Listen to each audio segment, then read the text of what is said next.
पिछले हफ्ते ही हमारे चैनल ने ये एक अनाउंसमेंट की थी कि हम आंसर राइटिंग सीरीज़ लेके आ रहे हैं उन बच्चों के लिए जो पढ़ तो लेते हैं, जिनको सब कुछ याद तो होता है, लेकिन एग्ज़ाम में लिखने में उनको प्रॉब्लम होती है। तो आज उस सीरीज़ की दूसरी वीडियो में लेकर आ गई हूँ और आज की वीडियो में हम सोशल स्टडीज़ की आंसर राइटिंग करेंगे। तो वीडियो में आगे बढ़ने से पहले आप सबसे रिक्वेस्ट है कि आप हमारे चैनल को सब्सक्राइब कर लें और इस वीडियो को ज़्यादा से ज़्यादा शेयर कर लें ताकि बाकी बच्चों को भी इससे हेल्प मिल सके।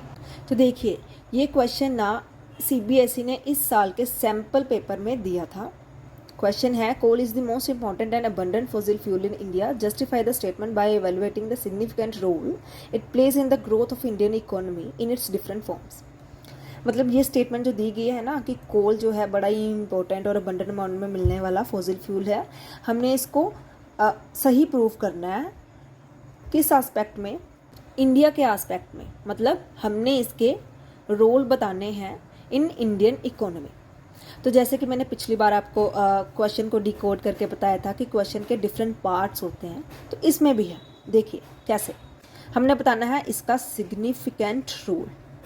कोल के जो हमने हैं वो रोल्स बताने हैं कि कोल यहाँ यहाँ यहाँ यहाँ यूज़ होता है, लेकिन हमने इस बार उसका रोल बताना है इंडियन इकोनॉमी के एस्पेक्ट में। ठीक है, इंडियन इकोनॉमी को दिमाग में रखते हुए हमने इसके रोल्स बताने हैं। तो चलिए हम इसका आंसर देखते हैं। देखिए, ऐसे क्वेश्चन में ना एक इंट्रो, एक बॉडी और एक कंक्लूजन वैसा ही होता है। तो हम इंट्रो से शुरू करेंगे, फिर उसके बाद हम इसकी अबंडेंस बताएंगे कि कोल ना इंडिया में कहाँ कहाँ मिलता है। तो उस अबंडेंस वाले पॉइंट में हम एक छोटा सा मैप देंगे। बच्चों को मैप बनाना नहीं आता, मैं एक बहुत ही सिंपल सा हाफ मैप आपको बताऊंगी कैसे बनाना है। बहुत ही सिंपल, हर एक बच्चा वो बना सकता है। फिर उसमें हम लेबलिंग कर देंगे, वो पॉइंट होगा। उस पॉइंट तक ना मैं आपको ये बता सकती हूँ कि 5 में से आपको 2 मार्क्स मिल जाएंगे। फिर उसके बाद जो 3 मार्क्स की कसर रह जाएगी ना, वो हम इंडस्ट्रियल पार्ट में दे देंगे। ठीक है, जो इसका इम्पोर्टेंस है इन इंडियन इकोनॉमी, हम वो बता देंगे नेक्स्ट 3 पॉइंट्स में। इस क्वेश्चन की रेफरेंस ना एनसीईआरटी से ली गई है। देखिए, पेज नंबर 58 है और चैप्टर का नाम है मिनरल एंड एनर्जी रिसोर्सेज। ठीक है, तो आप यहाँ से पढ़ के भी रेफरेंस ले सकते हैं। देखिए, पूरा वही दिया गया है, अबंडेंटली और काफ़ी ज़रूरी है, नेशन की एनर्जी, सभी यहाँ से दिया गया है। लेकिन हमने पॉइंट्स में लिखना है, हमने इस क्वेश्चन की डिमांड के हिसाब से आंसर देना है, हमने ये कॉपी नहीं करना बिल्कुल भी। तो इस क्वेश्चन का एक पर्टिकुलर बेस्ट आंसर क्या हो सकता है वो मैं आपको बताऊंगी। देखिए, यहाँ पे मैप दिया गया। आपने इतना कॉम्प्लिकेटेड मैप बनाना नहीं है, ज़रूरत नहीं है। आपने सिर्फ इन पॉइंट्स को बताना है कि इंडिया के मैप में या फिर इंडिया में कोल कहाँ कहाँ मिलता है। हमें कोल फील्ड्स और कोल माइन अलग अलग देने की ज़रूरत नहीं है, हमने एक ही जगह पर बता देना कि यहाँ यहाँ कोल अवेलेबल है।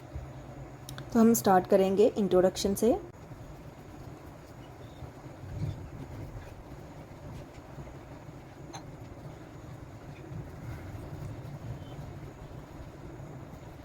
और अब हम पॉइंट्स लिखना शुरू करेंगे।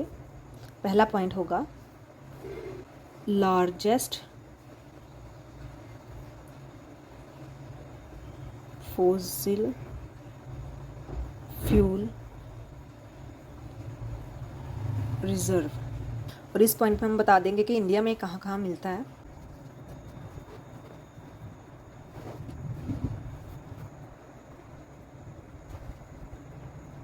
और यही वो पॉइंट है जहाँ हम बताएंगे मैप के थ्रू। बहुत ही सिंपल सा डायग्राम बनाना है हमने। ये ऊपर वाला कुछ भी नहीं देना है, सिर्फ नीचे वाला यहाँ से ड्रॉ कर देना है। देखिए मैं कैसे ड्रॉ करती हूँ।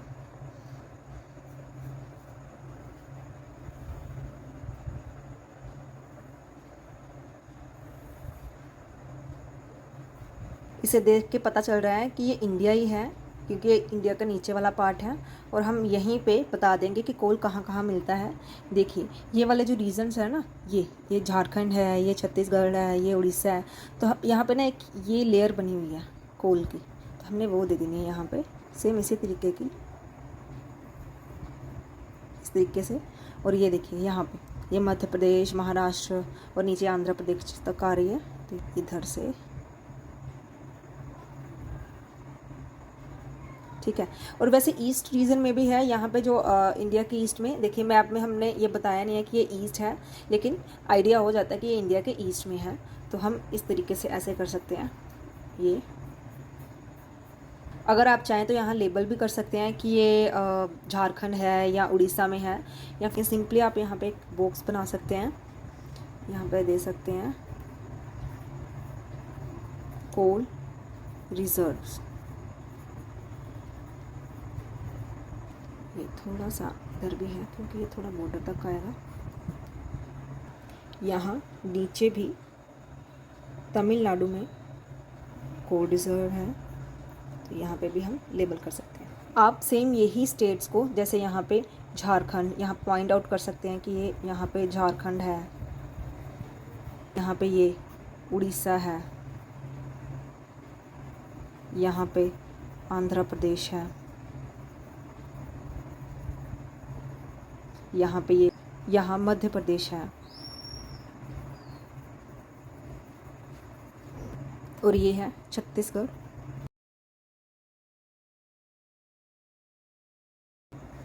और ये है तमिलनाडु, और ये ईस्टर्न रीजन है। अगर आप देना चाहें तो यहाँ पे दे सकते हैं, नहीं भी दोगे तो असम वगैरह जो लिख सकते हो तो लिखो, नहीं तो ज़रूरत नहीं है। अब हमारा ये जो अबंडेंस वाला पॉइंट है कि इंडिया में पाया जाता है कोल, ये वाला पॉइंट यहाँ कंप्लीट हो गया। देखिए यहाँ तक आपको 2 से 2.5 मार्क्स मिल जाएंगे, ये मेरी गारंटी है। और बाकी के 2-2.5 मार्क्स के लिए अब हम इकोनॉमी वाला पॉइंट देंगे कि कोल का हमने बता तो दिया कि इंडिया में इसकी एक्सेसिबिलिटी काफ़ी है, अब इसका यूज़ कहाँ है वो हम यहाँ पे बताएंगे। तो हमारा सेकंड पॉइंट होगा, ये एक एनर्जी सोर्स है। तो क्या होता है कि ऐसे क्वेश्चंस में, जैसे हमने डायग्रामेटिकली बता दिया, हमें कुछ फैक्ट्स भी बता देने होते हैं, जैसे कि about 55 to 60% of India's commercial energy needs are met by coal. Commercial energy needs क्या होती है, जो हमारे कमर्शियल इंडस्ट्री में यूज़ होती हैं, जैसे कि एग्जांपल हम दे सकते हैं फर्नेसेस, मतलब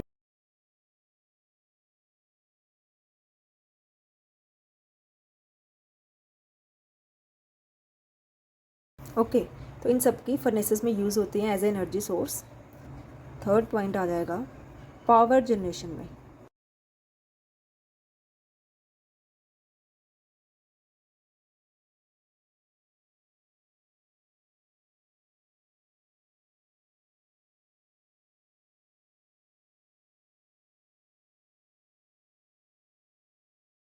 नेक्स्ट पॉइंट होगा हमारा इकोनॉमिक ग्रोथ का।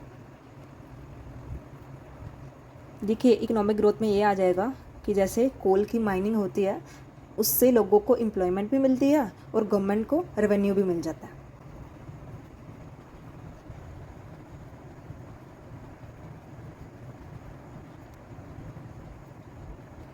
वैसे इसके बाद, इस पॉइंट के बाद अगर आप सीधे एंड भी कर दें, कंक्लूजन कर दें, तो 5 नंबर मिल जाएंगे।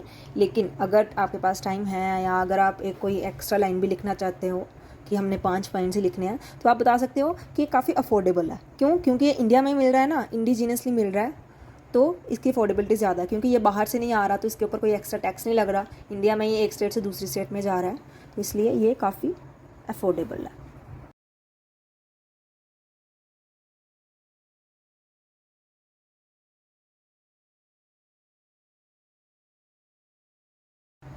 तो अब हमारे 5 पॉइंट्स कंप्लीट हो चुके हैं। तो अब हम इसका एंड लिखेंगे, और एंड में यही लाइन लिख देनी है, कोई एक्स्ट्रा नहीं लिखना।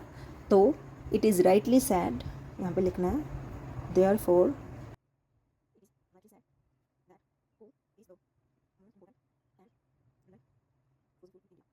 सो हम अब अंडरलाइनिंग भी कर सकते हैं कि जैसे 55 से 60% जो है कमर्शियल एनर्जी यहाँ से मिलती है, जैसे कि फर्नेसेस में यूज़ होती है, आयरन की, स्टील की, सीमेंट, ब्रिक। सिर्फ इम्पोर्टेंट पॉइंट, 70% इलेक्ट्रिसिटी जो है थर्मल पावर से आती है, ओके, और थर्मल पावर में कोल यूज़ होता है।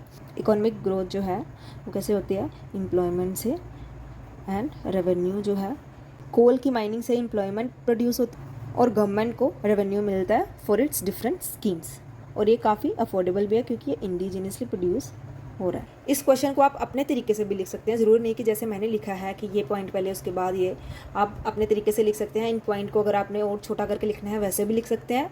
और जैसे कि ये डायग्राम है, अगर आपको इस पॉइंट को नहीं लिखना और सिर्फ डायग्राम में ही देना है कि कहाँ कहाँ ये मिलता है, अगर आपके पास टाइम नहीं है तो फिर भी अच्छा है, क्योंकि डायग्रामेटिकली ज़्यादा अच्छा इम्पैक्ट पड़ता है। और आप अगर ये पॉइंट ना भी देना चाहिए फिर भी ये क्वेश्चन अपने आप में कंप्लीट है। तो देखिए, हमने इंट्रो से शुरू किया, फिर उसके बाद हमने बता दिया कि कौन कौन सी स्टेट में मिलती है एनसीईआरटी की हेल्प लेके ही, और फिर उसके बाद हमने इसके इंडियन इकोनॉमी में रोल बता दिए, फिर हमने इस आंसर को एंड कर दिया। और अगर आपको ये मेरी आंसर राइटिंग सीरीज़ पसंद आ रही है तो हमारे चैनल को सब्सक्राइब कर लें और इस वीडियो को ज़्यादा से ज़्यादा शेयर कर दें। कमेंट में ये ज़रूर बता दें कि नेक्स्ट वीडियो आपको किस टॉपिक में चाहिए।